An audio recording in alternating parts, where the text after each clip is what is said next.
Alam mo, Mami D. Ha? Yeah, sige Sino siya, pa. kuya? Sino siya? Mami D. Mami D.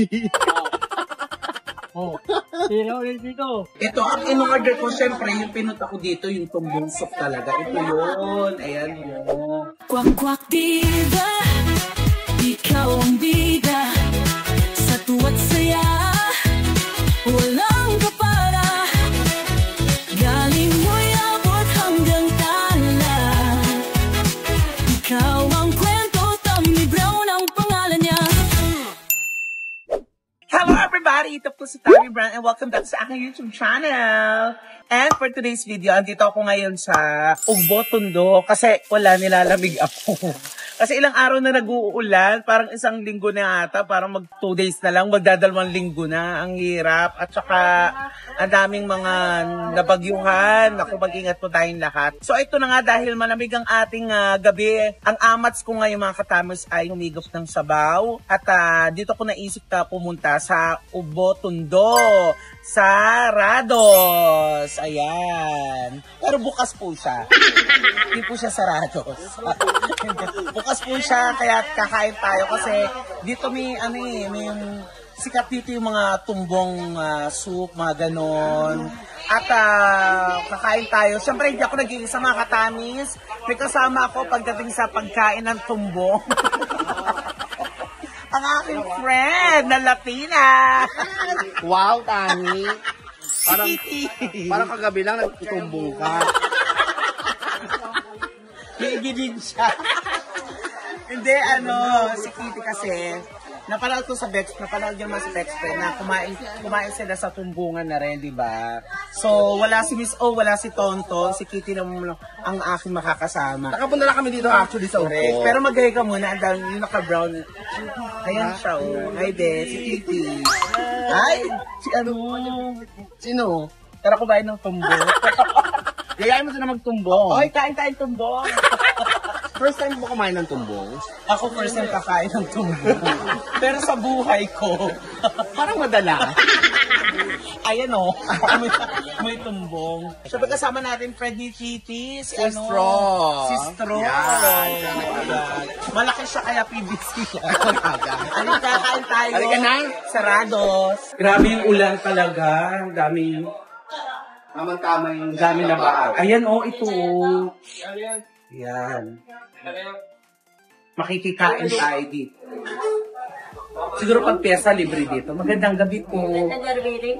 Hi po, makikikain po. sikat na sikat dito yung Rados. Yes, ayan, yung litsunan. Actually, litsunan talaga. So, ayan, daming kumakain dito. Bagay naman po kayo. Ano kinain niyo po? Diba? Kita nyo, kahit sila kumakain ng tumbong. Masarap kasi ang tumbong pag umuulan. Yes, true. Diba? Kaya nagtawag ako ng expert sa tumbong. Ito, ang in-order ko, syempre, yung pinunta ko dito, yung tumbong soup talaga. Ito yun. Ayan yun. Tapos, syempre, yung sikat nila dito yung lechona. Ito, lechon. Saka ito. Ito naman ay Asadong dila po. asado po na Dila, bahay kuya. Bahay guya. kalaban ng bahay kubo. Bahay guya. Bahay guya. At dyan yung mga binibihaw. Bahay guya. Bahay guya. Ito ano po to? Kanto po. Kanto soup. Baka po. May baka naman. Tapos meron din sila dito mga tumbong rice, lechon rice, diba? Iba't iba. May kamto rice. So, susubukan natin. Kaya naman, kakain na kami. Ang nakakatuwa dito, talagang pwede ang mga taga-Tondo. Ito, nakilala namin sila. Tapos, uy, pinacharge namin sila. Oo, sige, okay lang. Okay lang. Di sa amin din, ha? Pinacharge yung order namin. Sila nagbayad. Tapos kami dumating. Ay, salamat. Agad-agad pupunta sila ng Vice Comedy Club. Salamat. So, ayan mga katamas, kakain na kami ni Kitty. Ito. At 4 na rice kami. Let's go!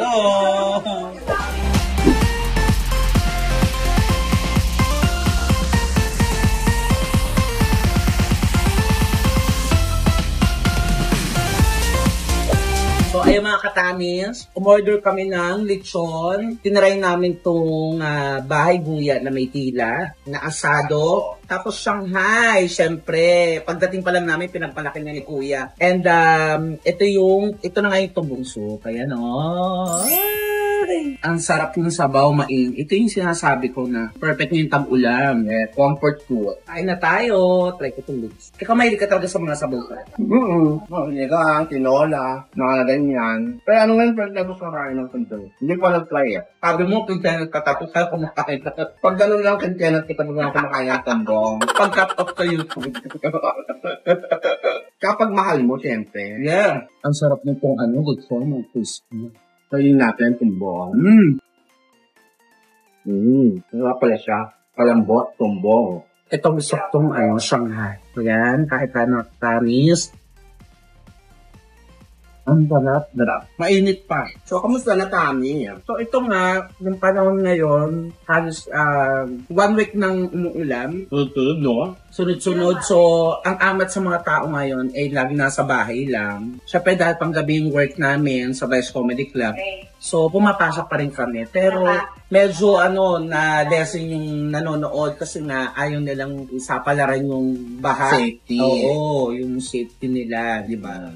Actually, di ba meron pa dapat anniversary dinner sa amin na hindi natuloy kasi nga ulan ng ulan. Correct. May, di ba month-long anniversary ko ng mga katamis ko sa mga vlogs ko. So, naurong po nung naurong. Inaantay ko na lang na medyo gumanda ang panahon at para lahat maka-attend ang buong Bet Squad. So tuloy pa siya. Tuloy pa siya. Kasi katulad nila Ate Tetay, yung sila Ate MC, sobrang busy nila. Kasi alis na nila naka 5 years na kayo, diba, sa TV house. So, nag-aaskaso sila doon ng transfer ng mga kanya-kanyang bahay. Plus, yung Commonwealth ay may bahang part nung malakas talagang ulan. Saka pag ganitong mga tag-ulan, ang dami kang mga namimiss. Ako, ang namimiss ko, yung lola ko nagluluto ng champurrado. Sa hapon, merienda. Tapos yung gatas namin, sa amin yung time na yung mahal yung gatas talaga. So, powder. Powder na Bear Brand. Pero uso na rin yung ngayon, no, powder. Correct. Diba? Powder na Bear Brand. Ganun ang pinag-iibabaw namin. Kasi may pamangkin ako gano'n ng gatas. Kuha kami. Tapos, tutuyo din kayo. Bihira. Talagang champurrado lang talaga. Kami tuyo eh. Laking kay Batang Reyes ako. Tsaka pag umuulan, di ba, hindi kayo pwede bumabas. Nakabantay talaga sila maglalakad ng banig. Doon kayo na matulog sa banig. Pag correct, sa banig. Doon kayo magsama-sama kayo ng mga pinsan mo, gano'n. Correct. Bahay-bahayan. Ako nung bata, ako naalala ko, naliligo kami talaga sa labas. Tapos ginagawa namin shower yung alulot. Kaya ending yung air na ng pusa. Kaya po siya naging kitty. Doon po nangyari yung kitty. Okay. Doon pala nagsimula yung kaya baga Binaha sa ulan. Diba? At siyempre, hindi ko makakalimutan yung binaha ko sa ulan. Karina. Siyempre, yun, no? Tumatak din yung eksena. Ang daming eksena kapag bumabagyo, umuulan. May masaya at may malungkot. So, siyempre, malungkot kasi may mga areas talaga na hanggang loob ng bahay talagang nasa lanta. Mangyari man ganun, sana lagi silang safe. Masaya kasi marami kang memories kapag umuulan. Ang saya kaya pag umuulan din. Masaya, bahay-bahayan. Laro-laro kayo sa ulan. Oo. Tapos dahil nga nung bata ako, bakla-bakla na nga. Tapos yung duster ng lola ko, ginaganong-ganon ko. Oo. Tapos mga kung ano-ano mga nakasampay. Oo. Baklang neneng. Baklang neneng, tanini, gano'n. Tapos pag nandiyan na ang lolo ko, gaganunin ko. Guguluhin ko na. Kasi takot ako na lolo ko eh. Ang dami ko naaalala kapag umuulan. So, ang comfort food mo is champurrado? Champurrado. Oo, mas Ako lugaw. Actually, nagbutungan kami ng lugaw. Papanood yan sa Best Friend channel. Nung umuulan. Try nga natin tong Ito naman yung Bahay guya. Bahay guya. Try nga natin. Kumuha ako ng sausawang tolo. Pinama. Ito masarap minsan. Matagal na po itong Rados po, no? Since 1994 pa sila dito. Correct. Yung iba talaga, kahit talagang malalayo, dinadayo. Pinupunta mo din talaga yung mga trending. Ano yung mga trending na napunta mo na? Ito, Rados. Takya po, si Neneng din. Oo, si Neneng na hotdog. Correct. Siguro nga putahan din si Caldereta Queen. Gusto ko yung tumbong. Pero hindi siya mapait. Malambot eh. Sa ibang tumbong mapait. Oo. Kipitit nga, di ba? Ano, mapait. Kasi may kwento si Pitit na ano daw. Pag nakakain ka daw ng tumbong, may ano ka ng mataas ang sugar mo. Kailangan kang kumain ng tumbong. Kasi Kailangan- nakakagamot daw yun Oo. sa science. Correct. Sa science daw kasi, ang tumbong ay nakakagaling ng may mga matataas ang sugar. Bakit? Ano? Ano lang, yung ano lang, dila lang daw. Tapos, Bilang ka lang ng 1, 2, 3. 1, 2, 3. No, 100 o 200 ang sugar mo. Baba agad ng 10. talaga, bakit? Kasi nasa tumbong daw ang totoong pait.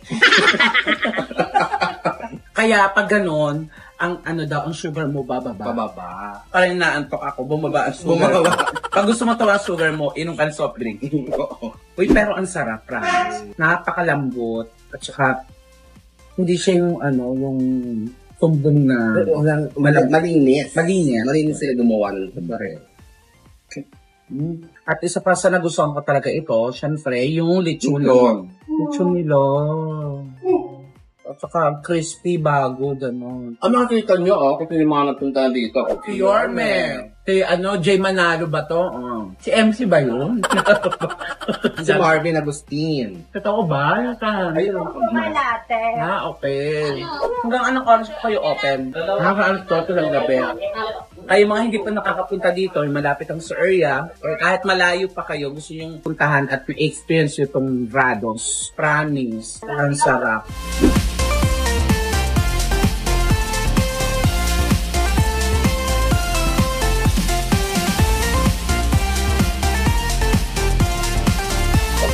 At ayun mga katamis, at nakakain na kami ni Kiki. Yes, thank you, Tita Tami. Yes, Yes. nakakain na kami dito sa Rados, Lechon, ayan, dito sa, ang naging isang hari ng tumbong dito sa Ubo-Tumbok. Yes, correct. Kaya pala Rados, kasi ang pangalan ni tatay pala ay Conrado. Kaya Rados, ayan. Kanya nagsimula ang Duchot. Correct. Kaya naman mga katamis, maraming salamat. Kung gusto pumunta dito, wasteable naman ito sa mga internet. So, Ubo Street, hanapin nyo lang po dito yung Rados Lechonan. And bukas po sila from 4 p.m. hanggang alas 12 po ng gabi. Yes. Pag alauna na po, wala na po yun. Sarado. Sarado na po sila. Kasi nga blockbuster, lalo ngayon pag maulan. Kaswerte lang namin kasi Lunes, so walang masyadong tao. Pero pag weekends daw, haba ng pila dito. Correct. At minsan nauubusan pa sila.